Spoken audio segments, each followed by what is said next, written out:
Mon nom est Nicolas Bronchard, je suis CEO chez GEMA à Louvain-la-Neuve depuis le début de l'année 2020, moment également auquel je suis devenu membre du Cercle du Lac afin de rencontrer les entreprises qui gravitent autour du cercle, créer des contacts et renforcer le réseau tellement important dans le cadre d'une fonction de chef d'entreprise.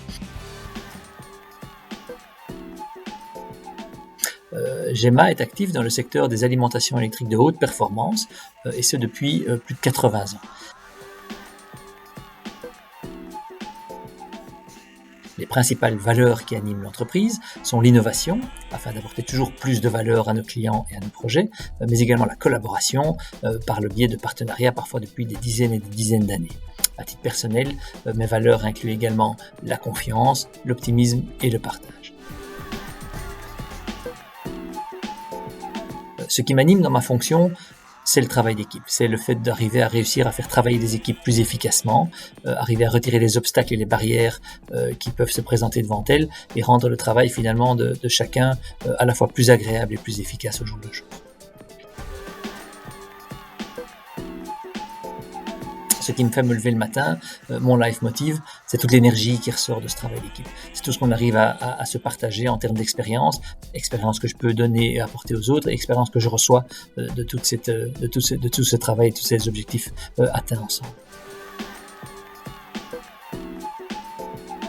Mes intérêts et mes passions sont d'abord centrés autour de ma famille, mon épouse et mes 4 enfants, mais également un peu de sport, de la musique autant que je peux, et j'essaie de m'investir dans différentes associations afin d'y apporter mon expérience et d'en faire bénéficier d'autres.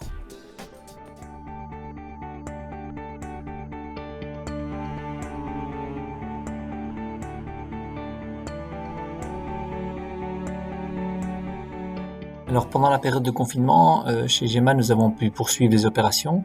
Nous n'avons pas été trop impactés, en tout cas jusqu'à présent, par les arrêts de production ou les arrêts de fourniture. Néanmoins, nous avons mis en place toute une série de mesures pour non seulement respecter les règles, mais aussi garantir à la fois la protection des travailleurs et de nos activités. Une bonne partie des employés ont été en télétravail, ont travaillé depuis chez eux. Par contre, la production se faisait à Louvain-la-Neuve, nous n'avions pas le choix à ce niveau-là. Comme nous avons la chance d'avoir un bâtiment assez récent et assez grand, on pouvait garantir les distances minimum entre chaque personne qui venait travailler. Mais en plus de cela, nous avons, pour tous les gens qui venaient travailler ici, mis à disposition du gel pour que tout le monde puisse se laver les mains de manière régulière pendant la journée de travail. Nous avons des masques qui sont disponibles pour celles et ceux qui désirent en mettre et en changer régulièrement. Nous laissons les portes à l'intérieur du bâtiment ouvertes pour ne pas devoir toucher les surfaces trop régulièrement quand on change de pièce.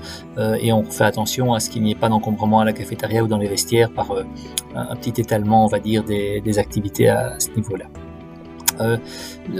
En plus de cela, parce que le télétravail force aussi à mettre en place des choses légèrement différentes pour s'assurer que tout ce qui est contact, je vais dire implicite, qui se fait pendant la journée quand on se croise dans un même bâtiment, qui ne se passe plus forcément en télétravail. Donc on a mis via Teams des réunions un petit peu plus régulières avec tout le monde pour faire le point sur ce que chacun fait, ce qui se passe, et être sûr qu'une partie en tout cas de ces communications puisse continuer à se faire. Mais de plus, comme nous avions la production qui tourne toujours, il y a une rotation entre par exemple les ingénieurs qui sont chez eux pour s'assurer à la fois le support de la production et permettre aussi régulièrement à chacun de revenir et de prendre contact, de garder le contact avec tout ce qui se passe par ici. Alors, on n'a donc pas dû complètement réinventer nos activités malgré ces petits aménagements. Donc ça, c'est quand même relativement positif. Mais il y a pas mal de choses qui nous empêchent de fonctionner de manière totalement optimale. Et c'est principalement pour tout ce qui est contact et contacts commerciaux en particulier. Ne pas pouvoir aller voir les clients, avoir beaucoup de difficultés à avancer sur des futurs gros projets. Beaucoup sont quand même ralentis, soit mis à l'arrêt, soit reportés avec des délais. Donc ça rend quand même les activités et la vision à 6, 9, 12 mois beaucoup plus compliquées. Également, beaucoup plus compliqué, c'est tout ce qui est intervention sur site de clients. Alors pendant les premières semaines, c'était presque impossible à faire. Ensuite, il y a eu des conditions quand même assez compliquées à la fois pour circuler avec une seule personne par voiture, donc on devait aller à plusieurs avec plusieurs voitures. Donc ça, c'était quand même plus compliqué. Et puis chaque entreprise mettait des dispositions spécifiques à l'accès à chaque site, donc ça rendait tout ça un petit peu plus compliqué, mais même si ça va en s'améliorant à l'heure où on parle.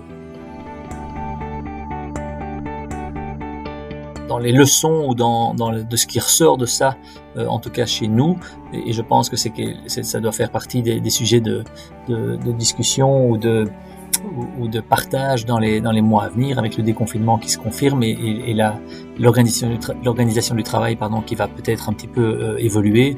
Je crois qu'il est vraiment essentiel d'inclure dans toute réflexion sur une chaîne d'approvisionnement le côté local, le côté régional et l'importance que ça peut avoir de ne pas l'être justement. Être trop dépendant de fournisseurs lointains, même si parfois c'est moins cher, ça peut causer des dégâts ou des situations beaucoup plus complexes dans des cas un petit peu extrêmes comme celui de ce confinement-là. Donc je crois que le réseau local, le réseau wallon, le réseau belge est essentiel dans nos différentes industries pour pouvoir assurer aussi une pérennité et gérer les risques à la fois en termes de transport mais également de confinement ou de toute autre crise du même style.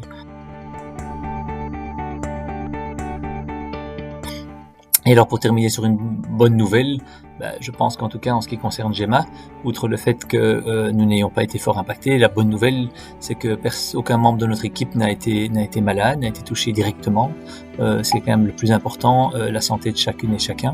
Nous avons eu quelques personnes écartées parce qu'ils habitaient en général, soit le conjoint, soit d'autres personnes, des colocataires avec lesquels ils habitaient, étaient en contact avec des malades, mais nous n'avons eu personne de touché et de malade directement. Donc ça c'est quand même la bonne nouvelle de ces 3-4 derniers mois chez GEMA, et en espérant que ce soit le cas pour la majorité des entreprises des environs et au-delà, et que tout puisse redémarrer le mieux possible et qu'on puisse revenir sur des modes de fonctionnement le plus normal possible rapidement.